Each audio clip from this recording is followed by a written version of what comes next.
Good day, Earthlings. It's 9:40 a.m. on the 18th of March, 2024. I'm just had this odd thought.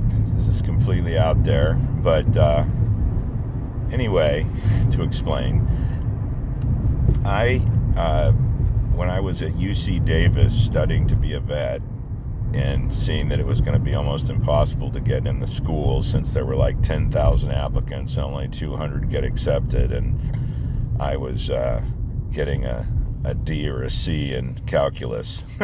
So I'm thinking to myself, this is not a very fun place for me. So anyway, throw in some eczema on my fingertips that I thought was psychologically caused, and anxiety over my sexuality. I thought I would look into a past life experience that a friend shared with me at this place called Scientology. So I went down to their little center down there, and this guy that had been burned in a car accident gave a speech and talks. He looked like he was in pretty bad shape from the burn, but he gave a good little talk. And then this guy, Russ, came up to me and started talking to me, and basically found, did their little drill, which is, contact handle. Anyway, so he's, met me and then basically said, what do you tried to find my, as they call it, a ruin, which is the thing that's messing up your life. So he got me to tell him about my issues, and so said, oh yes, we can totally fix all that. So I'm thinking, well, that plus maybe the ability to learn how to remote view or be able to exteriorize from my body all sounded really good to me. So I thought, well, if this is baloney, I'll put some money into it, and if it isn't baloney, I'll get some abilities, and if it is baloney. Anyway, long story short, I went all the way up the ladder in their organization for their processing, as they call it. Basically, counseling is what it is, but it's basically intended to put you in a better place, make you more strong, all of that sort of thing. And I think that there is some great merit to this. So I just want to start with that, because a lot of times people just go one side or the other on these things, and I don't. I go wherever I go. And so, with that being said, I can say that there's a great deal of great technology that can be shared with the public in Scientology. On the other hand, the biggest problem, the only problem to me, in my mind, to this organization is the way that the organization is run, almost like, I hate to say the word, Nazis. Just way, too over the top with regards to protectionism of the group. Now, maybe there's something I don't know. Maybe that I don't know. Hubbard was in the Navy intelligence, supposedly, and my guess is that, he might have ties to various organizations. I know that in the 70s, the Defense Department was very interested in remote viewing. They had been working with Ingo Swann, who he had the ability to exteriorize when he was very young, and just had that ability. And then he got into Scientology at some point too, and then I think he left. But just to give you the quick story, is so I went to, I did, all of the stuff, and ultimately, people used to say, well, how did you ever get out of Scientology? And the answer is, the way I got out was because of Scientology. That's kind of crazy. Isn't that an oxymoron? But the fact is that because of the gains that I had from Scientology, I was able to break away from the group and be on my own.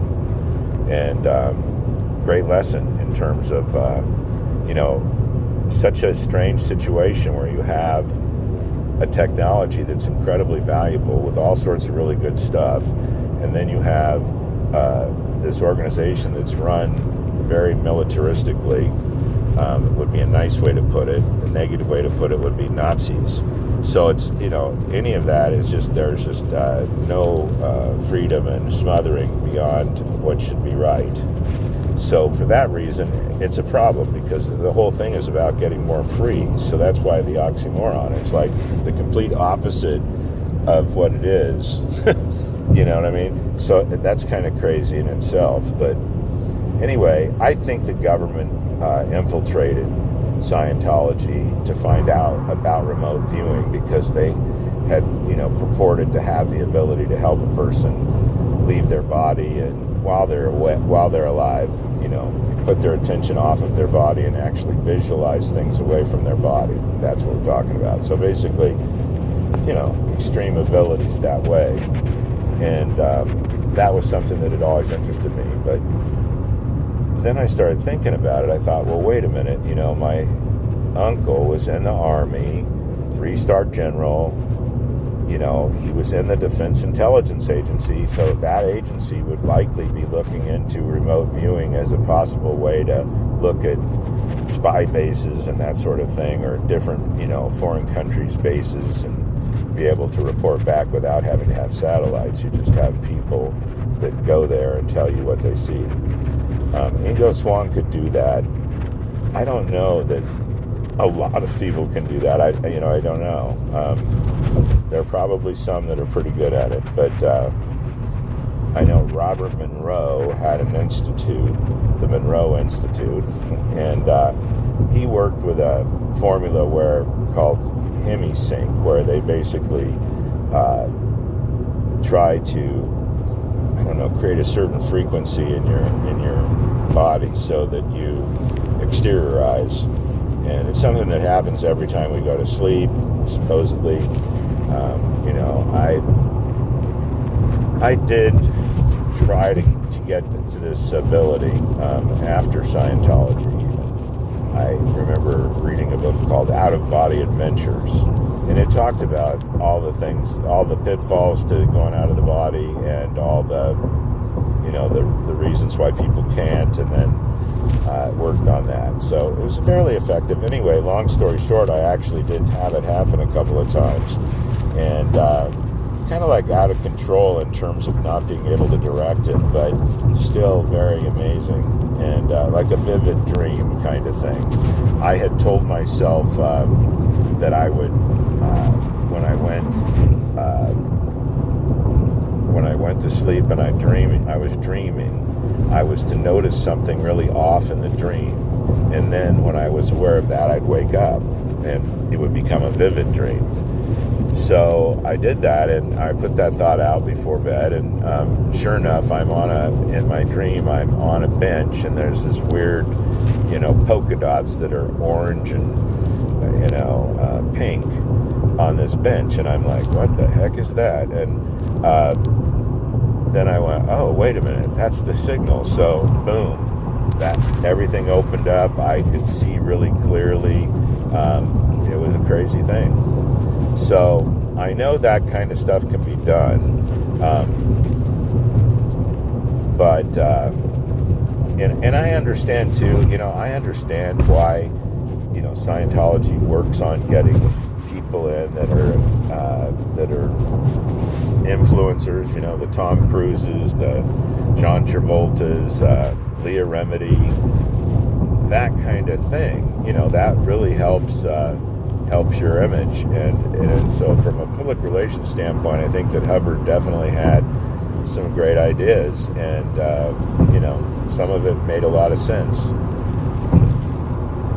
But anyway, I ended up going down. There was a long sort of drama story that happened after Hubbard died in '86.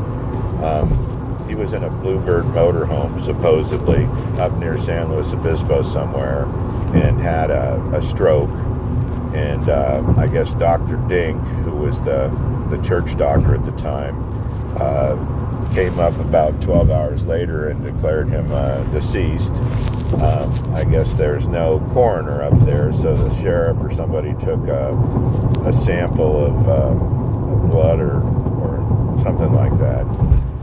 Anyway, and then he was taken to a mortuary, and Oddly enough, though, the church had made some sort of lobbying effort to, you can't blame them for this, for saying that it was okay to just bury somebody, in your religious way, bypassing all the authorities. And so they had actually lobbied to have that happen, and then when Hubbard died, they took the body from the mortuary. And anyway, I mean, I was very, involved in this because I felt like there was some weird people trying to control or change over the group, and then I started thinking about the fact that, wait a minute, the Defense Intelligence Agency probably infiltrated the place. They might have even used me as an unknown spy, So it's like, being that my uncle, was in that group, it just occurred to me that could have been the case. But, so the drama story with Hubbard is that he was about ready to be indicted by the IRS about 5 days before he died. And so that was, whether that would have happened or not, I have no idea. All I know is that he did have a stroke and supposedly died. But anyway, the people that were involved, Ann and Pat Broker, were his assistants, and they were disappeared. And then this David Miscavige guy came on the scene. Anyway, I happen to really trust David Mayo because he was the top guy in the technology of the whole place. So, I mean, I thought if anybody would know what was up, it'd be him. And so when he left, I thought, okay, they definitely did get infiltrated. He's left. He opens a place down in Santa Barbara called the Advanced Ability Center. Now, all these guys could be full of shit. I have no idea. But I do have this to say. I mean, if you ever want to learn how to study properly, Scientology would be the place. Okay, I'm talking they teach you about misunderstood words and what happens from them. They have a lot of really useful. They talk about actually demonstrating what you're learning to help you learn it better. Just a lot of really great things. So, I'm not a believer that if you get into the church and you only do their study course or something and then leave, that somehow that's not possible. It is possible. There's nobody making you keep staying there. And so that's the thought, is that, if you just got the study stuff or the communication stuff, that'd be worth it right there. That's good stuff. They have a good communications course. They have a really good study course. And I won't go into all the other stuff, but it's just, like I said, the only flaw in the whole thing is I think the government infiltrated them and basically got rid of a lot of the information that Hubbard may have wanted to share, basically for higher level stuff because they considered it a quote-unquote national security threat. Doesn't that sound like our government? Because let's face it, I mean, if people did go knocking off hats at 50 yards like Hubbard has talked about in his book, History of Man, if that's true, then that would mean people would know how to have telekinesis, which, I mean, theoretically, that should be very possible. I mean, even if you're, incredibly, quote-unquote, religious or Christian, I know there's a quote in there where it says you'll have abilities like me, only more. So, I mean, if you think that's true, then, I mean, telekinesis wouldn't be a gift that wouldn't possibly be given from God. So, just saying. We just might not know how to do it because we haven't learned how. Just like we haven't learned to really not telekinesis, but what is the thing? Telepathy. Telepathy is where you can speak without speaking. psychonics, or I can't think of what it's called, but there's another one where when you touch an object, you can pick up stuff. There's some people that have that ability, and it's eluding me right now. But I don't know. The idea that we have a lot of abilities that we have never used is probably very real. And I think we have to explore that. So I'm in favor of that. As far as... So David got attacked by the church down at the Advanced Ability Center, and he had to close out. And basically they, I guess, messed with him so much that he just had to disappear, or else they disappeared him. I don't know. Hopefully they didn't. But I never got to talk to him after that. And, I mean, I wasn't like I was close with him at all. I just saw him behind he was a figurehead. But I do think that he's for real, So, I don't know. So that was an odd experience, and a time that... so I got out about the time that I thought the church had been infiltrated. And, that was my experience there. But it was a good experience. Like a lot of bad experiences, it was definitely a good experience. I got tons, and I wouldn't trade it for anything. I got tons of abilities and skills and things that I would have never known about. I mean, just going door to door, talking to people about Dianetics books. Imagine doing that when you're 18. It was a lot of fun. And it really taught me what's behind all these doors. I mean, it's pretty wild. I had never done door to door. And so that was kind of fun. Robert Cruz, if you're out there, I sure enjoy our times together. That was a lot of fun. We ate a lot of great Mexican food for lunch, too. Down in Fairfield and Vacaville. Oh, man, those were the days. Anyway, you guys have a great day. I'm at the gate. I got to end this. We'll talk again. Take care. Just a quick P.S. I just thought of this. It occurred to me, J. Edgar Hoover, who was the head of the FBI, he used to be a cross-dresser. Everybody knows that now, but it was a secret, I guess, to most people then. He was the head of the FBI, and he had dossiers on everybody.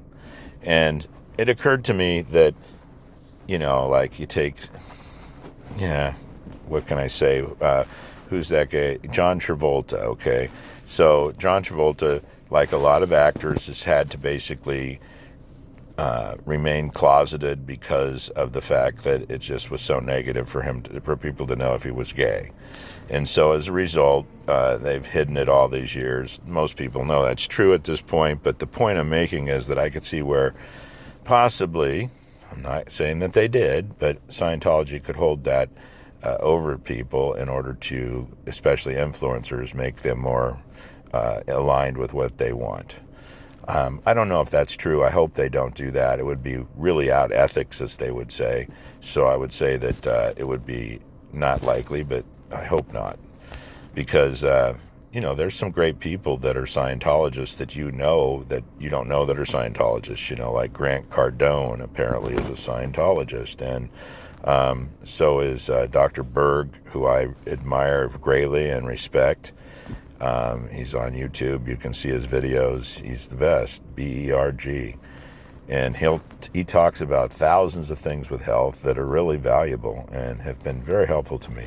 So, you see, differentiation is important.